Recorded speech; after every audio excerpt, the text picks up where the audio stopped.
Good morning, or whatever it is for you, and welcome to a Flowcat stream. I'm sleepy, but I'm here. Oh, I'm gonna need these. I'll just keep them on. I just rolled out of bed not too long ago, and I'm here. I am here. My eyes are open, and we are ready for the live stream. Good morning. Hi, Too Spooky. Hello. I'm just sort of sipping some tea. Just the three of us. Yeah, it's gonna be probably not many people. I'd be guessing. Most people have already seen it, or I think it's still premiering, right, on YouTube for another. Let me refresh YouTube here. And God, these lights are so bright. It's like I can barely keep my eyes open. Oh, it just finished premiering. Okay, it just finished premiering. Okay. Yeah, welcome to everybody. Couple things before I get started. I've got my Twitch pinned in the YouTube chat. I have Discord in the description, as well as my Patreon and all that other junk.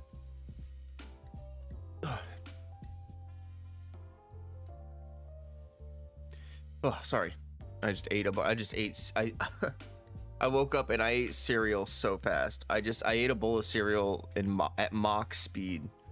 It was kind of not pleasurable, but I made sure to get it done. I only picked one song to play. Let's do this. So anyway, we're about to jump in and listen to the stuff and react and do all that wonderful jazz. Since it's April Fool's tomorrow for me, I will sleep with one eye open.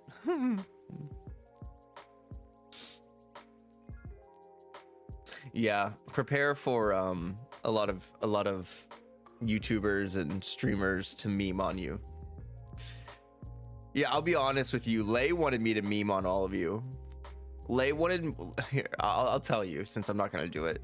Lay wanted to release a video that was titled like "I quit" or something, and just be like, the very first like 10 seconds would be just me looking really sad, being like, guys, I can't do this anymore. And then, you know, it'd be like, just kidding.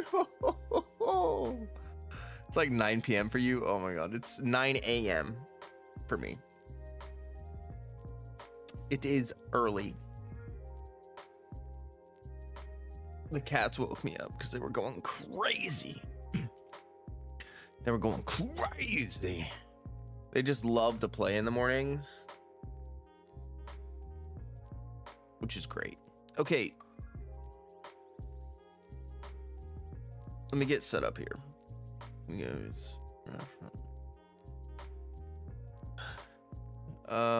me 1 second.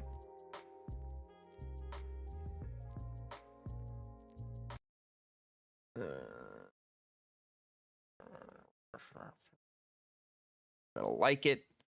Okay, hit full screen. Okay, now I can. There we go. Oh, I don't need my UID cover up.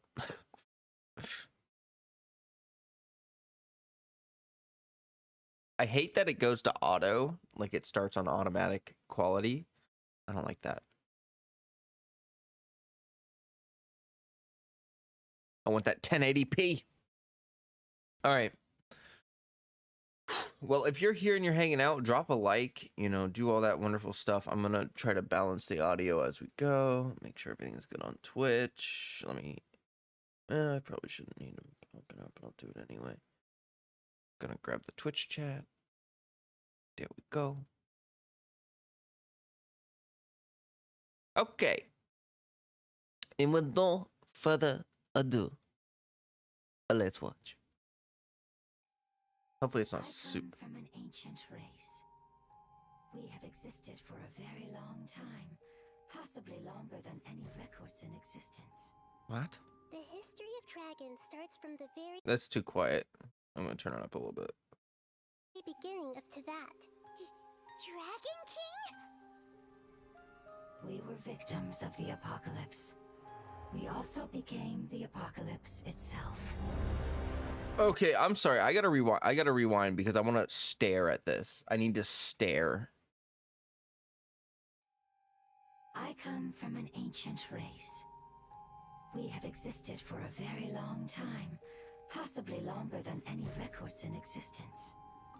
The history of dragons starts from the very beginning of Teyvat. Dragon King? We were victims of the apocalypse. We also became the apocalypse itself. Is this what they've become after experiencing the apocalypse? Oh. No one can withstand the power of the apocalypse.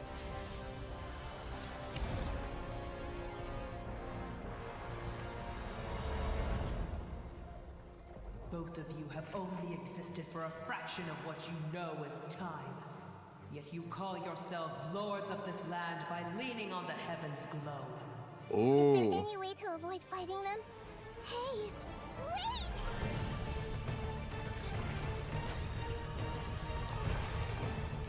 Oh. Oh, what? What is this?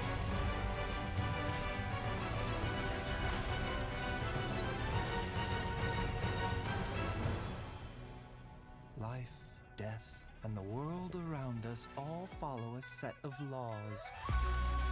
Oh. Oh, hey, my face came a little too far. Oh, oh, oh, that music. A bitter pill to swallow. A bitter pill to swallow. Oh, Taking the turn snake. For the better. Wait, he's a shielder? Feast your eyes. Watch and learn. I immediately don't want Baizu anymore. Is he a catalyst user or is he smacking? Oh my god, is he a spear user that smacks people with his suitcase? Not suitcase, briefcase. The competition is heating up. Oh, and here's Kaveh bringing up the rear. Oh! Oh! What? Parade of Providence? That was a lot. Whoa. Awesome. Now we're fighting Hey Eldritch everyone, Horrors. I'm Zach Aguilar, Hell and yeah. welcome to the Genshin Impact version 3.6 special program. Wow, I didn't expect we'd appear right after the trailer this time. I hope you all enjoyed that. Anyway, Yeah, it's we've kinda got a better just to get the jam-packed trailer program over today, with. and we even have more hosts than usual. So why don't we go around and take a moment to introduce ourselves? Sure thing. Hey everybody, it's so good to see you all again. I'm Kimberly Ann Campbell, the voice of Nahida. I'm so excited Make to sure you like the finally be video, back guys. and share new content with all of you. Oh, well, if it isn't the renowned traveler. Hello, everyone. My name is Anjali Gunapaneni, and I'm the voice of Dory. Thank you for always supporting the business of Lord Sangama Bay with your shiny Mora. And I'm Sean Dury, the voice of Baiju from Boo Boo Pharmacy. Are you experiencing any discomfort? And how many days have the symptoms persisted? Yeah, I'm pretty good, thanks, doctor. But I do have this problem where I am way too obsessed with my cute little chibi. Hello! Aw, me too. Anyway, I am sure a lot of our viewers have already seen our characters pop up in the game by now. True, yeah, you've all been a part of the traveler's journey at some point or another. That's right, and we'll be seeing everyone again to experience some new stories together in the upcoming version. Yeah, I can't wait. Yeah, me too. I think we're ready to jump into some upcoming content, like, I don't know, one of our new playable characters in version 3.6. Let me know if I'm saying this right. I think his name is Baiju? Baiju? Is that how you say it? Real subtle, Sean. Nice. I'm He's sure a everyone's waiting to see shielder, which event which the new kinds. characters will be appearing in. So let's get to our first redemption Oh. code, and in the meantime, Redemption code. everyone will also be able to check out some details about the version 3.6 event wishes. Sounds good. Did anyone copy these into the Discord? I don't know. Kaus usually does it, but I just didn't. I just woke up, so. Oh. well. Here, I can just skip through these because it's not live. Okay. Ymir, dude. Thank you. Did anyone post it in the announcements?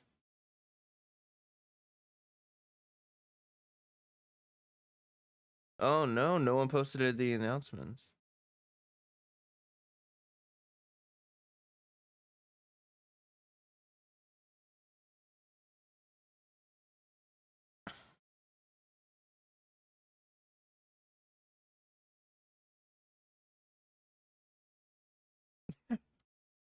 Here, I'm gonna copy them, paste them into the announcements real quick.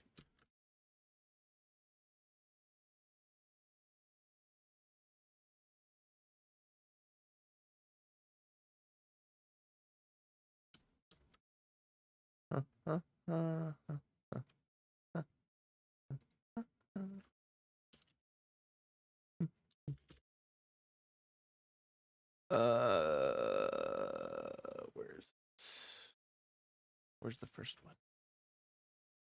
Where that? No, there it is. Ba ba ba ba ba. Get yo primos.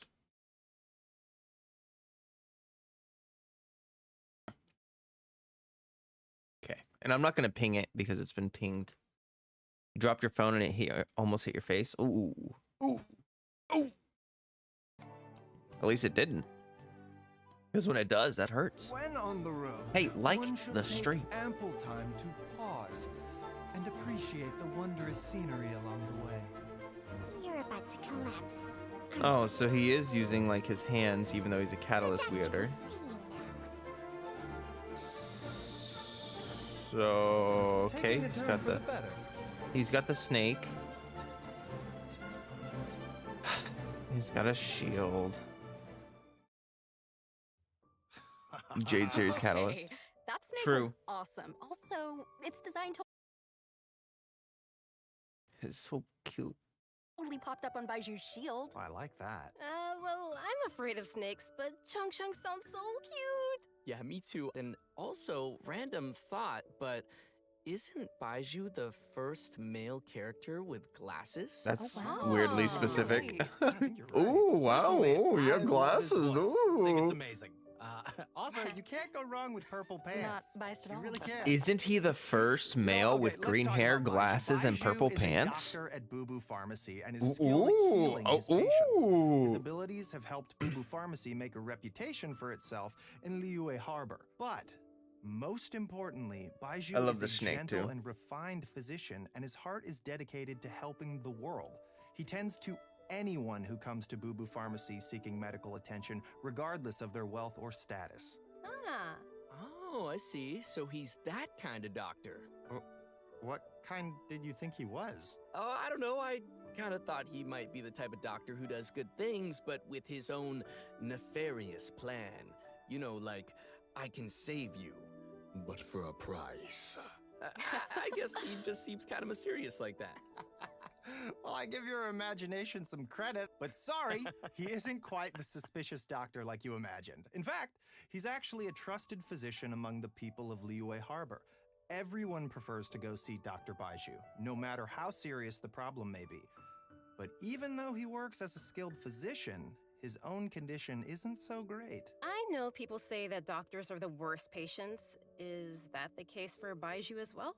Well, Baiju's case is a little complicated, and I don't want to give away any spoilers. So, travelers will have to check him out in-game to learn more about his story. So, zip, that's all you hear out of me. Okay, well, no matter what happens, I just hope that he'll be able to take care of himself. Me too. But besides his health, Baiju also has some other troubles to worry about. For example, Director Hu will sometimes put up ads outside of Boo Boo Pharmacy to promote her funeral parlor. On top of that, poor little Chi-Chi is terrified of Hu Tao.